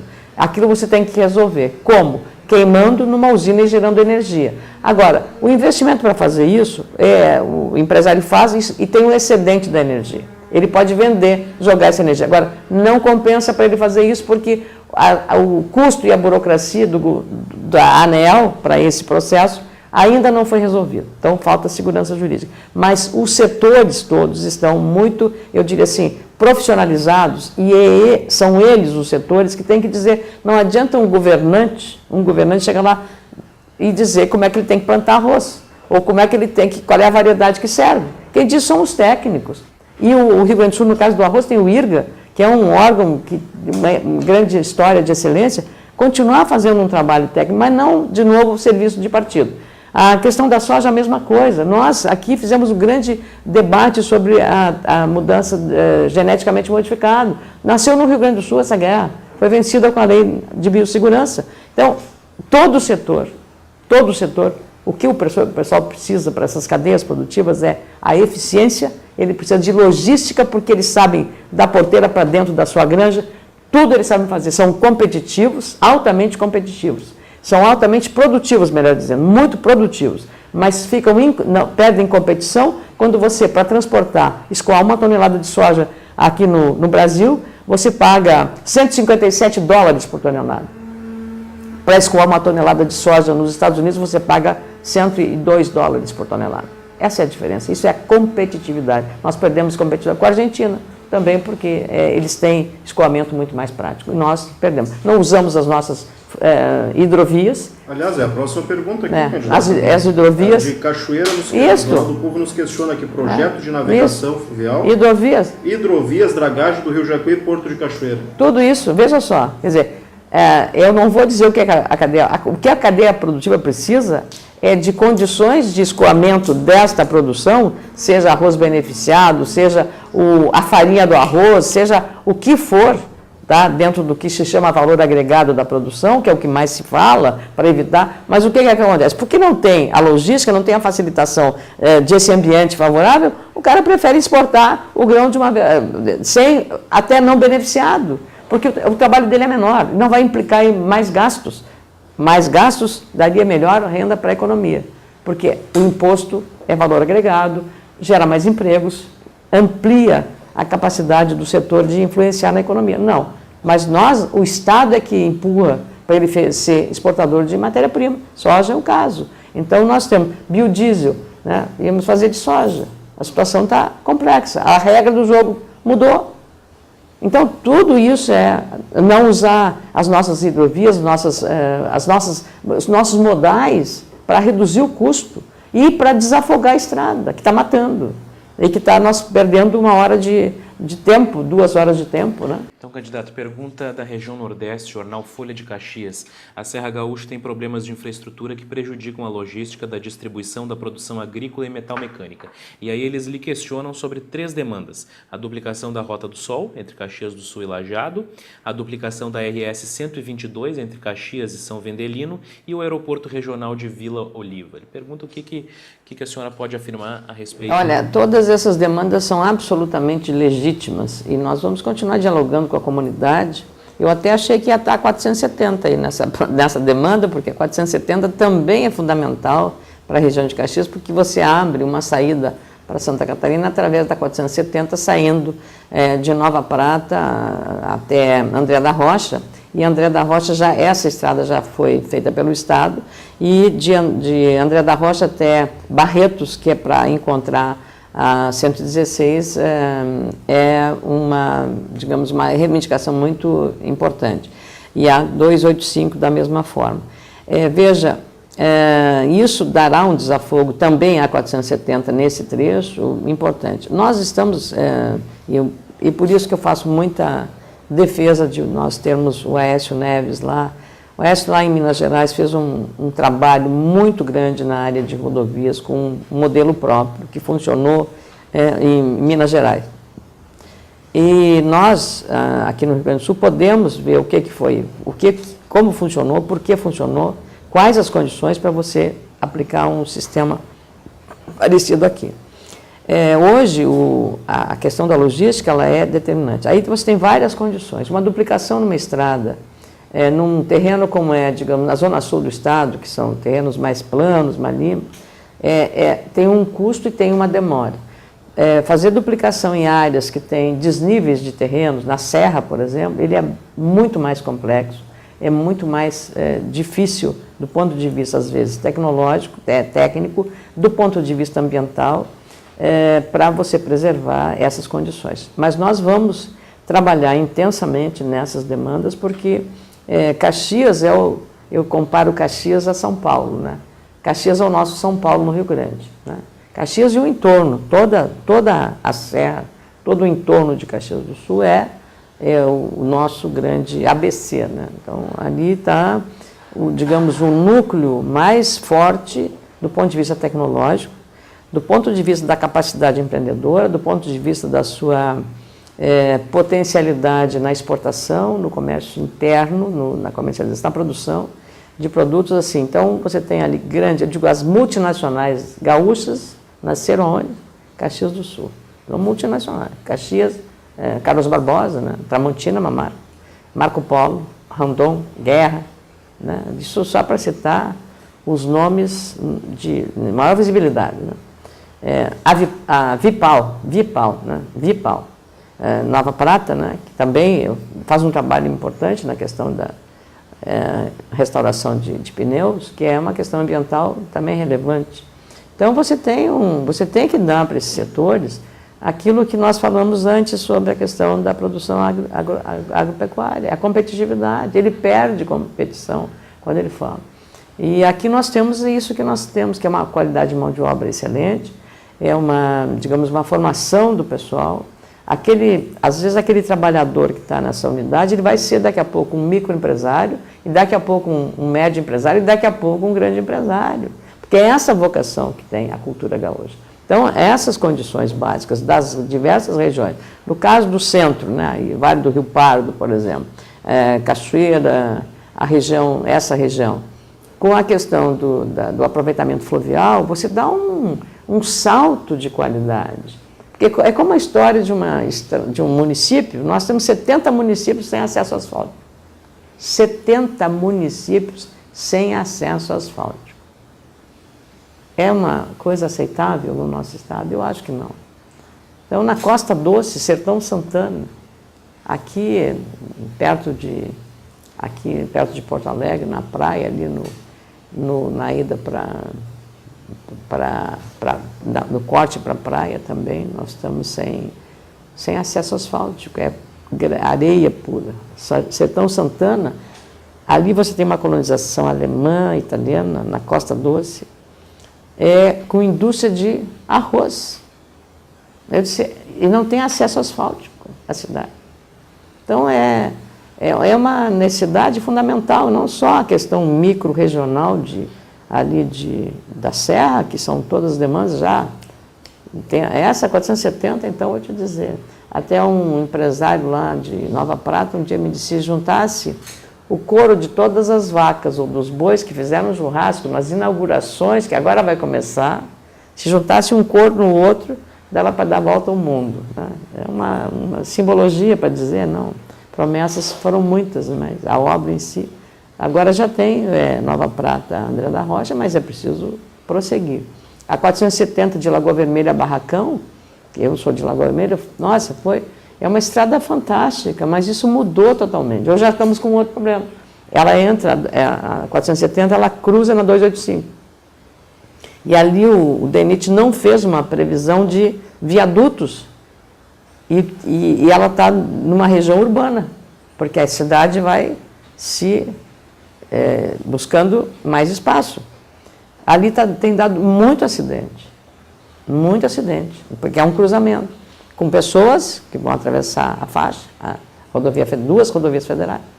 E outra coisa que é o seguinte, no caso da 470, um pedaço é RS, um pedaço é BR, aí não dá para você administrar. Né? O cidadão não consegue entender esse negócio. Então, isso é uma coisa que tem que ser resolvida. Né, com quem estiver no comando central, e eu espero que seja o AS, mas a gente precisa resolver isso para não ficar empatando. E tentar buscar as soluções mais fáceis, que estão mais prontas. A questão do transporte fluvial ali em Cachoeira, também em Estrela e mais aqui, parte de Porto Alegre, Guaíba, que você fazer essa interligação. Ali tem produção de madeira que você pode usar nossa capacidade hídrica com pouca coisa a fazer. Parece que as estruturas já estão praticamente prontas, é só dar um investimento, né, para fazer uma dragagem ou dar uma melhorada, preservando sempre a questão ambiental, que isso é fundamental no processo de desenvolvimento. Candidato, nós temos uma sequência agora de perguntas relacionadas a estradas. Falando de região metropolitana, Jornal IBA reclama que o Vale do Caí não tem sido priorizado em projetos de infraestrutura rodoviária. Fala do projeto de duplicação da 240 entre Portão e Montenegro, que o DAIR e a EGR não chegam a um consenso. Fala da 287, ligação com a Grande Porto Alegre, região central, que está em situação de abandono, que o DAIR não executa obras no local. E a pergunta, o que a senhora planeja para o DAIR, que a senhora já chegou a responder na primeira parte, e especificamente para os 200 mil habitantes do Vale do Caí em relação à infraestrutura? Olha, uma questão fundamental, eu faço um apelo, aproveitando a oportunidade que você me oferece. Como é que você faz interferência política da região? A região tem a responsabilidade de eleger os seus representantes, seja na Assembleia, seja na Câmara Federal. Isso é muito importante. Eleger candidatos locais, porque eles vão traduzir na Assembleia e no Congresso Nacional as demandas do município. Isso é muito importante. Nós não temos local, mas temos candidatos que são de outras que vêm aqui e que estão nos atendendo. Acionem. É preciso o poder político também descentralizado, com representatividade legítima pelo voto. Isso é muito, muito, muito importante. A questão de regiões mais ou menos assistidas está diretamente nessa razão. Então, você veja como é que é simplesmente, os governos não fazem. Quem vai bater bumbo lá no poder é o representante da região. Agora, deu um problema grave com os municípios atingidos pela enchente. Todos os municípios atingidos vão para lá, com os seus deputados todos, de todo o estado. Senadores, eu fui para lá, fiquei um dia inteiro, e não podia ser diferente, com os prefeitos de mais de 50 municípios. É uma emergência, mas aí se une a Força Geral do Estado para tratar disso. No caso dessa região aí tem, da mesma forma, empreendedora, região empreendedora. Ontem uma pessoa, você é São Sebastião do Caí. Eu disse, olha, tudo é importante. E quando você cria uma facilitação na área de estradas, você está abrindo uma nova oportunidade de ampliar os negócios ali dentro. Uma empresa, mas eu não vou lá porque não tem estrada. Ou porque a licença é demorada. Ou porque o município não me ajuda. Então, é uma cadeia. E são cadeias que têm que funcionar para atrair a estrada. Faz a estrada. E aí a energia? Tem energia para fornecer ao empreendedor? Então, eu até quero essa cópia das demandas específicas, porque nós estamos com um plano de governo agora em elaboração, que é coordenado pela Isabel Matti, que estava na Prefeitura de Porto Alegre, uma técnica respeitadíssima. Então, eu quero levar também, porque são coisas muito específicas, focadas regionalmente. Nós vamos trabalhar em cima delas todas, como demandas. Mas o diálogo vai ser permanente. Se eu disser, vou fazer, olha, em tanto tempo. Não dá para fazer isso. Sou pessoa de palavra empenhada, palavra cumprida. Bom, e aí vem uma outra demanda da região noroeste, Jornal Nacional, que diz que Passo Fundo é polo de uma importante região em que a logística é fundamental para o desenvolvimento. E aí ele pergunta sobre 2 projetos de duplicação, a ERS 324 entre Passo Fundo e Casca e a ERS 135 entre Passo Fundo e Erechim. Ambos projetos parados no governo do estado. Nós vamos, como você lembrou, o DAIR perdeu protagonismo no processo. O DAIR precisa ser um departamento do Estado capacitado com uma nova cultura, uma cultura da agilidade, da eficiência e da economicidade. Produzir mais com menos. Mais com menos. Quando você diz que falta dinheiro na saúde, a gente tem que indagar. Como é que está sendo feita a gestão desse recurso? Quem avalia a qualidade do recurso, da aplicação do recurso? E quando você vê que 60 toneladas de medicamentos foram jogados no lixo, o meu questionamento é sobre a qualidade da gestão. Como é que você bota 60 toneladas de medicamentos no lixo? Sabe o que é isso? Pegar uma nota de 100 reais, de mil não existe, de 100 reais, e ir rasgando na frente do contribuinte. É isso o problema. Então, onde o DAER funciona, pegar, juntar os seus técnicos, que são de excelente qualidade, montar um núcleo que trabalhe para atender o Estado e não a um partido político. E quando acontecer isso, não vai se ouvir de ninguém dentro do DAER que, não, quem manda aqui sou eu, o governo passa.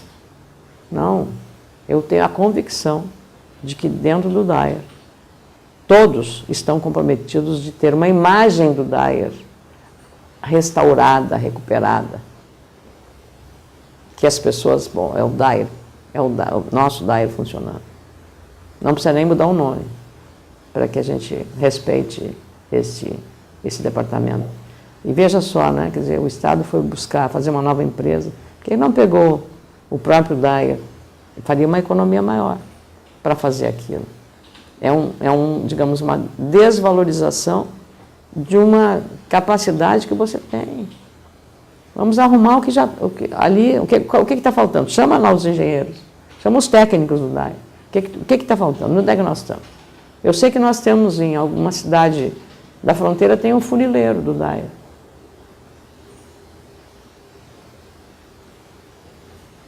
Então, nós temos que fazer de novo aquilo.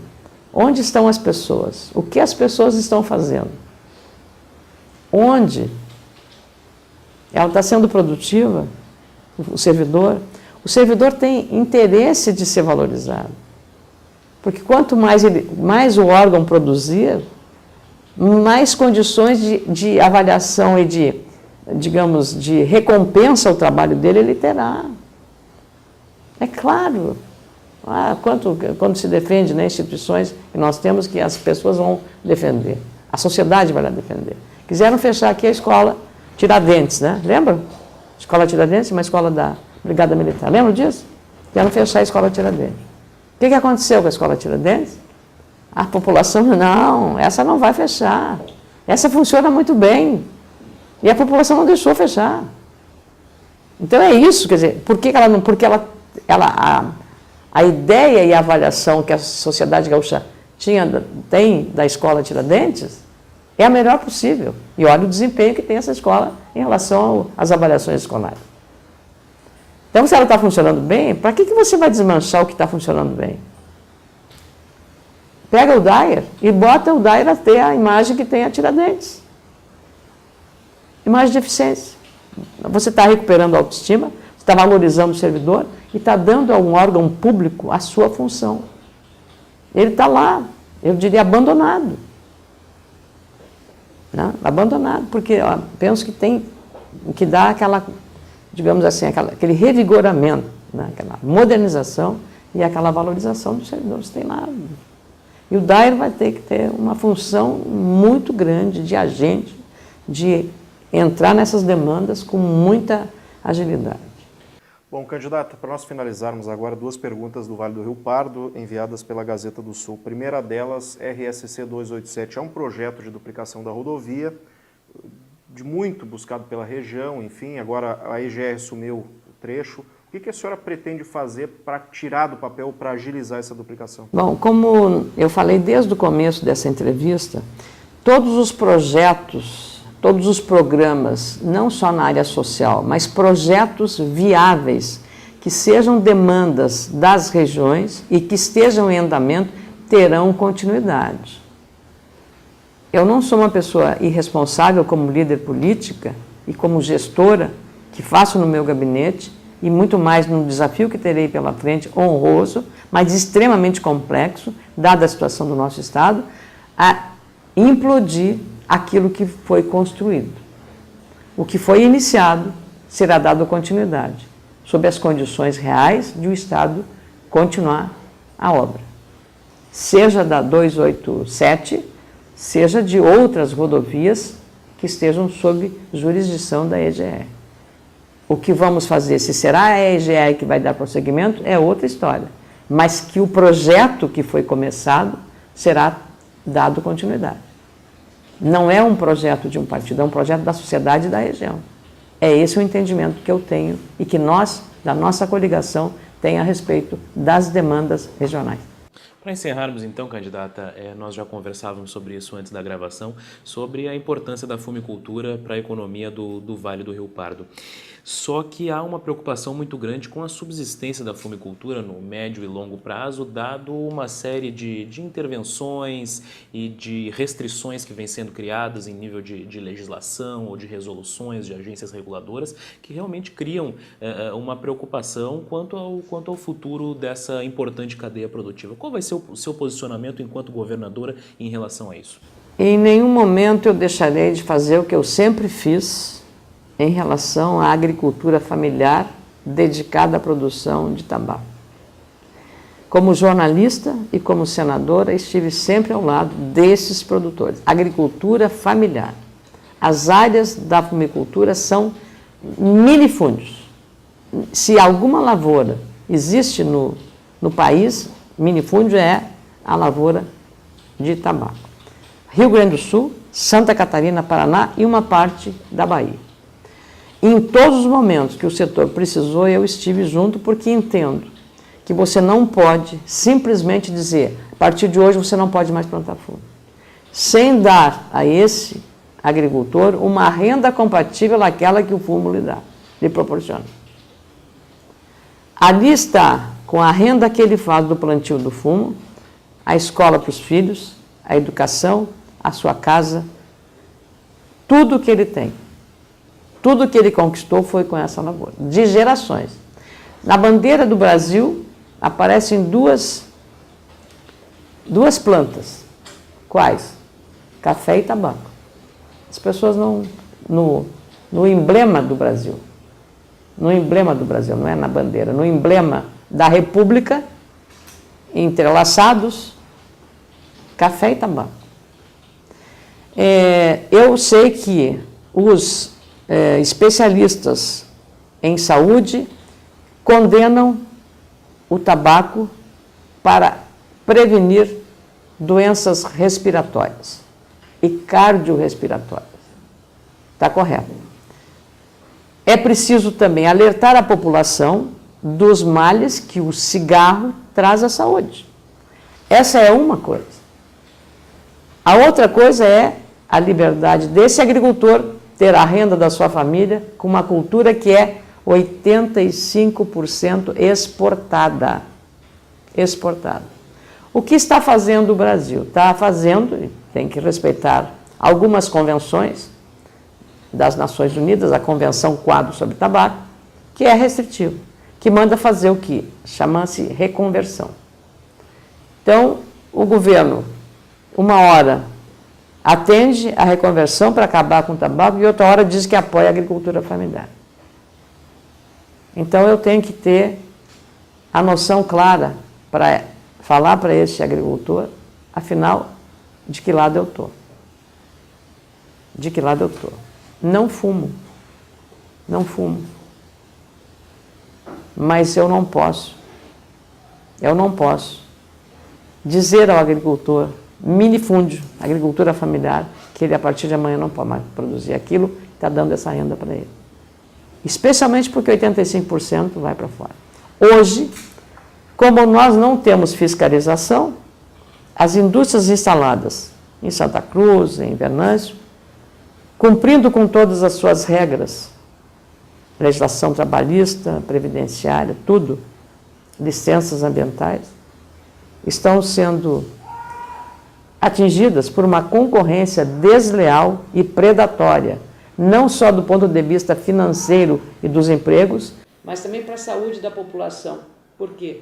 Está entrando o cigarro, que eu não sei qual é a composição que tem, do Paraguai, vamos dizer, do Paraguai, não é uma senadora falando, mas é cigarro em abundância, que chega vendido em qualquer banca de esquina. E para esse não tem nenhuma restrição, porque a fronteira é um queijo suíço, não tem fiscalização, é contrabando, a responsabilidade é da Polícia Federal, e esse contrabando está dizimando a produção. E, para mim, o pior ainda, comprometendo a saúde, porque eu não sei o que entra na composição desse cigarro que não tem nada de legal. Certo, então, senadora Ana Amélia Lemos, candidata a governadora do Rio Grande do Sul pela coligação Esperança que une o Rio Grande, muito obrigado pela sua presença e uma boa campanha para a senhora. Muito obrigada a vocês pela oportunidade. Eu tenho pelos jornais do interior, porque sou de Lagoa Vermelha, nós temos a Folha do Nordeste, temos outros jornais em Passo Fundo, o Nacional, que você citou aí, antigo. Todos os nossos municípios nós dispomos de publicações, sejam elas semanais, sejam elas diárias, que têm um contato com a realidade da comunidade onde elas atuam. E eu, como jornalista, tenho a dimensão exata do valor que esses veículos de comunicação, o valor desse trabalho. E também tenho a noção das dificuldades enfrentadas por eles nas suas dificuldades financeiras. De novo, nas zonas de produção agrícola, o jornal regional, ele sofre o impacto, né, da queda dos seus anúncios, da sua relação, e eles têm um papel que tem que ser preservado, né, dentro da sociedade, com os mecanismos que o Estado tem. Então, na sua publicidade, dá um prestigiamento também para os jornais do interior, de maneira justa e adequada, como uma retribuição ao valor da informação que eles prestam às suas respectivas comunidades. Então, eu espero que essa nossa entrevista tenha sido útil para esse entendimento de um relacionamento também com os jornais, porque, como jornalista, tenho, digamos, o dever, né, de manter essa relação de forma transparente, de forma democrática e plural. Muito obrigado, Ronaldo Falkenbach, muito obrigado. E na sequência voltamos com mais candidatos.